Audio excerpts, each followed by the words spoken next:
back to Jeff Koinange live here at Citizen Television. We're going to go straight to New York City for our next interview. Ole Pertet has been living in New York for the last 4 decades, and he was shocked to learn that he had the virus. By the way, New York City right now, more than 1 million confirmed cases. 1 in every 3 people on the planet in America has 1/3 of those. Imagine that. So Ole Pertet joins us live from New York City. Good to see you, my friend. So tell us, when did this happen? This happened in the beginning of March, and a lot of people are not even aware about how bad this coronavirus is. So I was the first guy to fall sick for this dreadful disease. So what happened? Were you taking an ambulance? Did you walk your way into a hospital? What happened? Actually, what happened was the first day when I was at home, we had a barbecue, nice ribeye, and after the barbecue, I didn't feel like eating it. And you know, that's very strange for a Maasai not to eat a ribeye. So I went to bed and I started spiking temperatures. And then a couple of days later, it was really bad. I was hitting like 103, 104. So my daughter called me, and she kind of felt that I wasn't feeling good. So she called the ambulance. The ambulance came to the apartment. In all that confusion, in the complex that I live in, I could see ambulances all over the police, the firemen and everything. It was like a zombie town. So they take, in the confusion, and I ended up in Bellevue. And as you know, Jeff, Bellevue is a city hospital, places where a lot of homeless people go. I mean, it's a good hospital, but it's people without insurance and all that. I ended up there. So I go there, find a doctor, they do the test for coronavirus, and they told me, even without the test, we know you got it because you got all the symptoms. So for one thing, the test itself is critical. You know, they shove things in your nose and your throat, comes out bleeding. You know, it's rough. I hope you guys do it better in Kenya. So I'm laying there down, being sorted out in the triad, in the ER. I ended up getting a room upstairs. So I spent 1 day downstairs. I go upstairs, and now I got my own room, but you're kept two because there were a lot of people. 3 days later, a doctor comes and tells me, you gotta go home. I said, go home? And I'm like, are you sending me home to die? And she was laughing. I told her, this is not a laughing matter. She said, no, you gotta go home. This is the big issue. Even now, we're still following through. I don't know why they sent me home with a temperature of 104. That's like 30, what in Celsius? About 39, about 38, 39, yeah. Absolutely, very critical. So I come home, I walk out of the hospital. First of all, no hospital should release you with a temperature. And besides, you're supposed to get a wheelchair and given to your next of kin or your people to take you home. They didn't do that. So I ran into a policeman and thought that was a guy just walked in, a homeless guy or somebody walked in a hospital. So he said, what are you doing here? I said, I'm being discharged. He said, I don't believe you. So I showed him my paperwork of discharge. He said, okay, but this is strange. So I go to 23rd and First Avenue, you know, Jeff, that is. And I'm walking like a zombie, I'm telling you. This thing affects your mind and everything. But I managed to catch a cab back home. I came home and went straight to bed. No energy, nothing. And for 3 days, I didn't even want to mess up with the ambulance or hospital no more.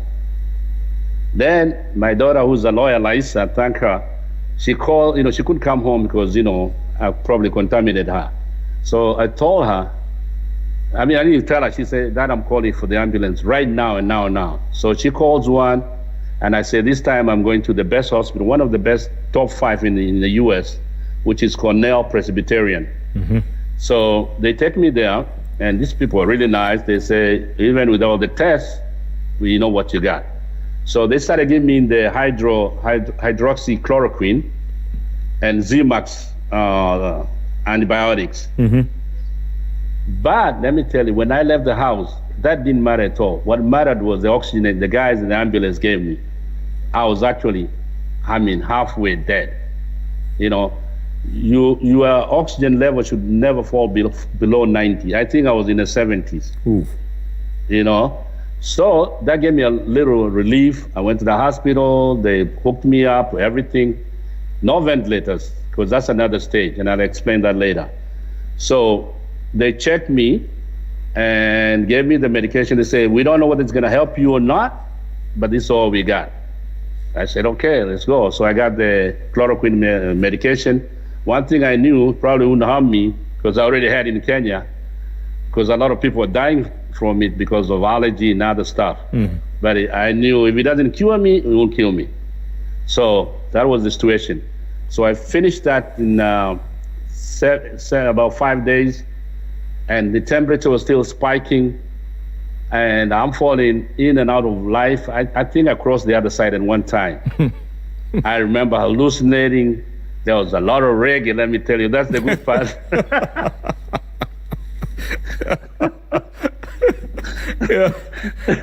So, funny enough, I enjoyed the reggae. You know, some people had funny stories, but really, my reggae was going. I met Bob Marley.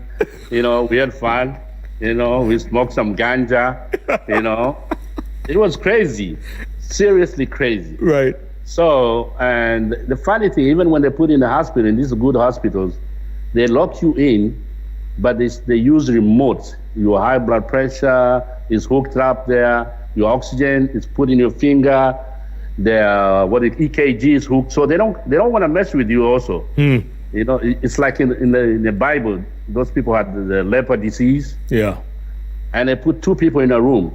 So the first room I went to, the first guy dies out. What? You know, So they moved me from that room to clean up the room. And then I go to the next room. And this time, it was a lady. They didn't care whether they put you in a lady or a man, because there were no rooms. We were the first people to fall sick. So that lady also comes out. And I'm like, wow, this is getting serious. I go to the next room. And then there was another guy, Jamaican guy. He passes out. Oh, my goodness. So I go to the fourth room, and this is the 8th day. And somehow my temperature just leveled up in a normal temperature, but it's still on oxygen.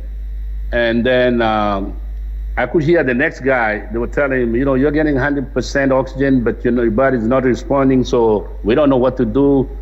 They intubated him, but he passed away anyway.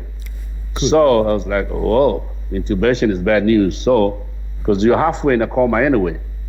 So when I moved to the next room, I was doing much better. I was responding to oxygen up to 98 level. When I'm on oxygen, if they pull it out, it goes down. But on the 8th day, the temperature stopped. So they told me, okay, you're good now, but we still got to pull out the oxygen to see whether you can maintain at least 90, 92. So for the 2 days, I was able to maintain the oxygen level, and they let me go home. Now, coming home is self-quarantine. You lock yourself in your room. If you got your girlfriend or whatever, you don't meet them, you know. So it's not like mandatory. But you can still go to, you know, Whole Foods and buy something, but you got to have a mask on and gloves. So we don't have like the curfew in Kenya, you know. But I'll tell you, Jeff, if you come to the city, there are no cars, nobody, even during the day. It's like a ghost town. You know, I was going to ask you that, Pertet. You lived in New York City for the last 4 decades. You know, New York is crowds, it's cars, it's noise, it's crazy, it's lights, it's all that. To see it as a ghost town, how does that make you feel? It's surreal, let me tell you, because what I went through, it's like I have a new lease of life, because this city, to see no cars, nobody, even right now, you could hear normal, you know, sirens and stuff like that. It's deadly quiet. And if you saw people that were walking like zombie, because what coronavirus does, it depletes your oxygen level. So, and it also gives you some pneumonia. And that's why some people succumb to these diseases, you know? So I had all that, but somehow I dodged the bullet. Thank God, you know? You did indeed. And by the way, you were talking about your daughter and your family members who you interacted with. Are they okay? Absolutely. Everybody's fine, you know? And let me tell you, we have a lot of Kenyans. Some of them, I talked to about 3 that got sick and, I mean, never went to the hospital and they got okay. At the same time, our Foreign Affairs Principal Secretary has said that 18 Kenyans in the U.S. have died from the coronavirus. Yeah, absolutely. Yeah. When I was in the hospital, just before I went in, there's a guy from Kenya who died. He worked at the JFK. I think he was from Mombasa, the name Juma. Quite a few have died, a lot of them. Yeah. Do you consider yourself lucky, Pertet? Absolutely, man. I got a new lease of life. I dodged the bullet. I thank God. And I'm telling you, when you get sick, you find God quick, man.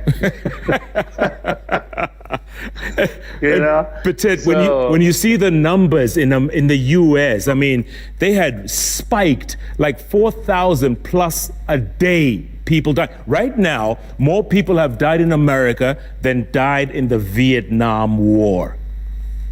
I'm telling you, all this in less than 2 months. And number two, right now in the whole of the U.S., we are beating. Okay, I don't trust the Chinese numbers because we don't know for sure. But the deal is, New York right now is number one in number of people that have died. I think we're almost to 60,000 right now. The last time I checked. Yep. Yeah, so it's really scary. And I'll tell my people to listen to what they're being told because this disease is killing people. Tell me something. A lot of Kenyans there, you and I know this, lots of Kenyans in the U.S., when they're watching you right now, what'd you tell them? What'd you tell them right now, having gone through this? I'll tell them to stay at home and listen to what Governor Cuomo, I think the best guy right now is Governor Cuomo, our governor who's telling people every day what to do. And if you look at New York now, the number of people dying has subsided. But we are all, locked on lockdown. I don't know what's going to happen when we all come out, and that's the other part. So it probably will spike up a little bit again. And for all my brothers and sisters here in the U.S., do as they tell you. Stay at home, wear a mask, wash your hands, don't go visiting other people, stay where you are. Yeah, and what do you tell your fellow Maasai in Kajiado, Ole Pertet? What do you tell them? Well, I pray for them because I know for one thing, if this thing, has an outbreak there, it's very hard to maintain. If you see, this country is one of the most advanced, but we have the highest numbers of deaths. So a place like Maasai Land, where water is another issue, I'll tell people to stay at home and stop partying. Like I'm seeing a lot of people trying to party in Kenya. This thing is deadly, completely. You can't mess with it. It will take your life away in a heartbeat. Absolutely, man. Absolutely. And the numbers coming from where you are, Pertet, are scary. Very scary. But we're glad that you went through hell and came out smelling like roses, even though you met Bob Marley on the way. Yeah, man. We had a party. Pertet, good to talk to you, man. All the best, all right? All right, my brother. Nice talking to you, and all the best. Yeah, you too, bro. You too. And to all my fellow Kenyans, Barigani, and all my family and friends, hope to see you guys soon, as soon as they lift the skyways. Absolutely. I'll be back in Kenya, and thank you so much. Good man. Ole Pertet there in New York City, lived through the virus, came out, still smiling. Little hallucination along the way, but he made it through. What a story. Let's go straight to feedback. Should we do that? Where is it? Oh, over there in the corner. Okay. Robert Kago on Twitter says Agnes Kali is a hero.